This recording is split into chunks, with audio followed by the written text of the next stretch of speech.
IPL ২০২৬ শুরু হতে না হতেই প্রথম সপ্তাহে কিন্তু মাঠ গরম। মাঠের ভিতরে বাইরে কত কি ঘটে গেল। চলুন এই মৌসুমের সবচেয়ে বড় ঘটনা আর আলোচনার বিষয়গুলো নিয়ে একটু কথা বলা যাক। গোটা ক্রিকেট দুনিয়া এখন একজনকে নিয়ে কথা বলছে, আর তার কারণটা জানলে বেশ অবাক হতে হয়। সব আলোচনা তার বয়সকে ঘিরে। কারণ সত্যি বলতে কি, এই বয়সে তো সবার স্কুলে থাকার কথা। আর এখান থেকেই শুরু হচ্ছে আমাদের আজকের প্রথম আলোচনার বিষয়। এক কিশোর প্রতিভার এমন এক উত্থান যা সবাইকে একেবারে চমকে দিয়েছে। আচ্ছা, বিশ্বের সবচেয়ে বড় ক্রিকেট লিগে ইতিহাস গড়ার স্বপ্ন কে না দেখে বলুন তো? কিন্তু স্বপ্ন দেখা এক জিনিস, আর সেটাকে সত্যি করা তো আর চারটেখানি কথা নয়। কিন্তু অবিশ্বাস্য হলেও সম্প্রতি এক তরুণ খেলোয়াড় ঠিক সেই কাজটাই করে দেখিয়েছে। গল্পের শুরুটা একটা সংখ্যা দিয়ে, ১৫। হ্যাঁ, রাজস্থান রয়্যালসের নতুন সেন্সেশন বৈভব সূর্যবংশীর বয়স মাত্র ১৫।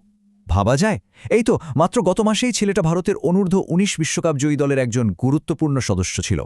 আর এই ১৫ সংখ্যাটা দেখুন আবার ফিরে এলো, কারণ মাত্র ১৫টা বল খেলেই ওর প্রথম আইপিএল হাফ সেঞ্চুরিটা করে ফেলেছে। এটা কিন্তু আইপিএলের ইতিহাসে যুগ্মভাবে পঞ্চম দ্রুততম 50। অবিশ্বাস্য। আর তার এই বিধ্বংসী ইনিংসটা এলো কার বিরুদ্ধে জানেন? ৫ বারের চ্যাম্পিয়ন চেন্নাই সুপার কিংসের বিপক্ষে, তার অভিষেক ম্যাচেই। সূর্যবংশীর মাত্র ১৭ বলে করা ৫২ রানের ঝোড়ো ইনিংসে ভর করে রাজস্থান রয়্যালস হেসে খেলে ৮ উইকেটে ম্যাচটা জিতে নেয়। তবে সূর্যবংশীর এই উত্থানটা কিন্তু কোনো বিচ্ছিন্ন ঘটনা না। এটা আসলে আইপিএলে ঘটে চলা একটা বেশ বড়সড় পরিবর্তনেরই একটা অংশ। শুধু যে নতুন খেলোয়াড় আসছে তাই নয়, পুরো লিগ জুড়েই নেতৃত্বে একটা বদল আসছে। অভিজ্ঞদের হাত থেকে নেতৃত্বের ব্যাটনটা এখন নতুন প্রজন্মের অধিনায়কদের হাতে চলে যাচ্ছে। এই বদলের সবচেয়ে বড় উদাহরণটা বোধহয় রাজস্থান রয়্যালস। দেখুন, ওদের দীর্ঘদিনের ক্যাপ্টেন সঞ্জু স্যামসনকে চেন্নাই সুপার কিংসে ট্রেড করা হয়েছে। সোজা কথায় দুই দলের মধ্যে খেলোয়াড় আদলাবদলি আর কি। আর স্যামসনের জায়গায় নতুন ফুল টাইম ক্যাপ্টেন হয়েছেন রিয়ান পরাগ। ব্যাপারটা কিন্তু শুধু খেলোয়াড় বা ক্যাপ্টেন বদলের মধ্যেই সীমাবদ্ধ নেই। আইপিএলের খেলার ধরনেও বেশ বড়সড় কিছু পরিবর্তন আসছে।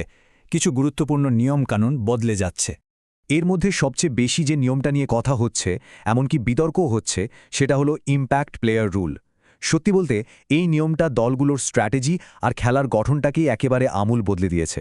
এই নিয়মটা নিয়ে ক্রিকেট মহলে কিন্তু একেবারে দুটো ভাগ হয়ে গেছে।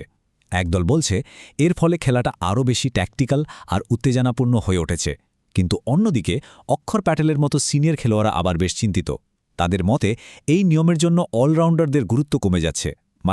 যারা ব্যাট আর বল দুটোই ভালো পারে, তাদের ভূমিকাটা কেমন যেন সীমিত হয়ে পড়ছে। তবে এত সব আলোচনার সমালোচনার সত্ত্বেও বিসিসিআই কিন্তু সাফ জানিয়ে দিয়েছে যে এই নিয়মটা থাকছে। কাজেই দলগুলোর সামনে এই নতুন বাস্তবতার সাথে মানিয়ে নেওয়া ছাড়া আর কোনো রাস্তাই খোলা নেই। আর এই মানিয়ে নেওয়ার প্রক্রিয়ার একটা বড় অংশ কি? ঠিকঠাক খেলোয়াড় কেনা। আর এইখানেই চলে আসে আইপিএলের সেই বিশাল আর্থিক ক্ষমতার ব্যাপারটা। এই বছরের মিনি অকশনে Kolkata Knight Riders allrounder Cameron গ্রিনকে কত দিয়ে কিনেছে শুনলে অবাক হতে হয়। ২৫.২ কোটি রুপি। আর এর সাথেই গ্রিন এখন আইপিএলের ইতিহাসের সবচেয়ে দামি বিদেশি খেলোয়াড়।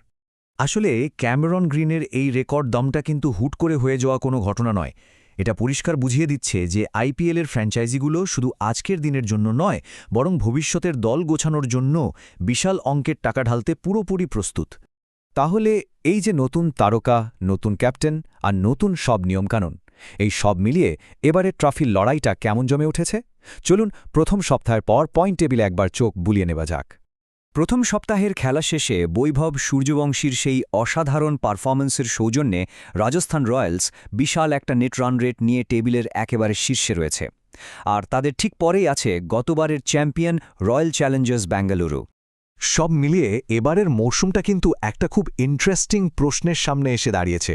এই নতুন তারকা আর বদলে যাওয়া নিয়মের যুগে সেরা শিরোপাটা কি নতুন কোনো দলের হাতে উঠবে, নাকি অভিজ্ঞরাই শেষ পর্যন্ত নিজেদের দাপট বজায় রাখবে? এর উত্তর তো সময়ই দেবে।